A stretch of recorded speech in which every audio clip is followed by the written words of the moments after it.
Hi, welcome to my channel the Vimla's vlogs. ఈరోజు మనం dosa mix ఎలా చేయాలో చూద్దాం. ముందుగా కడాయి పెట్టుకుని దాంట్లో 1 కప్ వచ్చి మినపగుళ్ళు తీసుకుని ఫ్రై చేసుకోవాలి. ఇది 1.5 to 2 minutes వరకు ఫ్రై చేసుకుంటే సరిపోతుంది.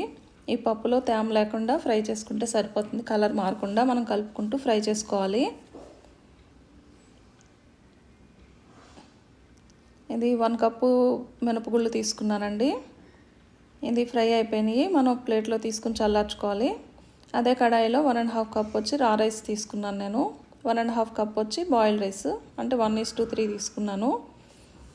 ఇది కూడా అంతే, ఆ బియ్యంలో ఉండి తేమ పోయే వరకు ఫ్రై చేసుకుంటే సరిపోతుంది. ఇది మీరు మొత్తం రా రైసే తీసుకునేలా ఉంటే 1:2 తీసుకుంటే సరిపోతుంది. దాంట్లో కొంచెం కొద్దిగా ఒక పావు కప్పు నుంచి ఒక అరకప్పు వరకు అటుకులు వేసుకుని ఫ్రై చేసుకుంటే సరిపోతుంది. నేను ఇంకా దీనిలో బాయిల్డ్ రైస్ వేసుకుంటున్నాను కాబట్టి అటుకులు వేసుకోవాల్సిన పని లేదు. ఇది బాయిల్డ్ రైస్ ఏంటంటే హెల్త్కి మంచిదే, మనకి దోశ కూడా సాఫ్ట్గా వస్తుంది. ఇది కూడా అంతే, అది కలుపుకుంటూ ఫ్రై చేసుకుంటూ ఉండాలి. కలర్ మారకుండా చూసుకోవాలి. ఇది పిల్లలు కొంచెం మనకి ఇంటికి దూరంగా ఉండి చదువుకునే పిల్లలకి బాగా యూజ్ అవుతుందండి. అది చేసిస్తే వాళ్ళు ఈజీగా కలుపుకొని దోశలు వేసుకోగలరు. మనం బయట కొనుక్కుని ఇచ్చి కన్నా మనం ఇంట్లో చేసిస్తే అది కొంచెం హెల్తీగా ఉంటుంది. అలాగే ఒక పావు కప్పు వచ్చి పచ్చిశనగపప్పు, ఒక 1 టేబుల్ స్పూన్ వచ్చి మెంతులు తీసుకున్నాను. దోశ కలర్ బాగా వస్తుంది మెంతులకి.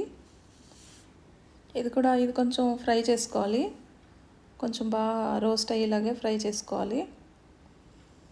ఇది ఆ ప్లేట్లోకి తీసుకుని చల్లారిన తర్వాత మనం మిల్కి పంపించి మనం పౌడర్ పెట్టుకోవాలి.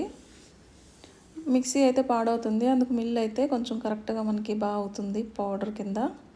ఇప్పుడు మనం దోశ వేసుకోవడానికి ఎలా కలుపుకోవాలో చూద్దాం. ముందుగా ఒక బౌల్ తీసుకుని దాంట్లో మనకు కావాల్సినంత పిండి తీసుకోవాలి.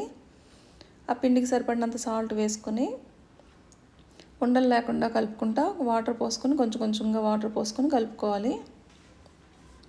ఇది మనం నైట్ కలుపుకుని ఉంచుకుంటే నెక్స్ట్ డే మార్నింగ్కి మనకి దోశ బ్యాటర్ రెడీ అవుతుందండి.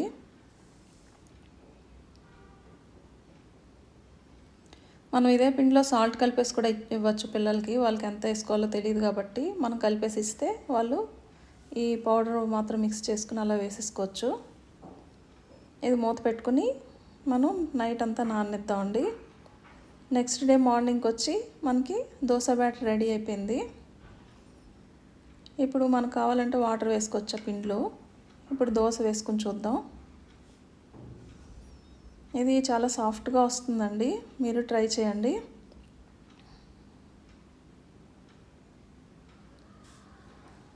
ఇది 2 sides కాల్చుకుని మనం రెడీ చేసుకోవాలి. ఇది మనం బాయిల్ రైస్ వేసాం కాబట్టి చాలా సాఫ్ట్గా ఉంటుంది. థ్యాంక్ యూ అండి. Please like, share and subscribe.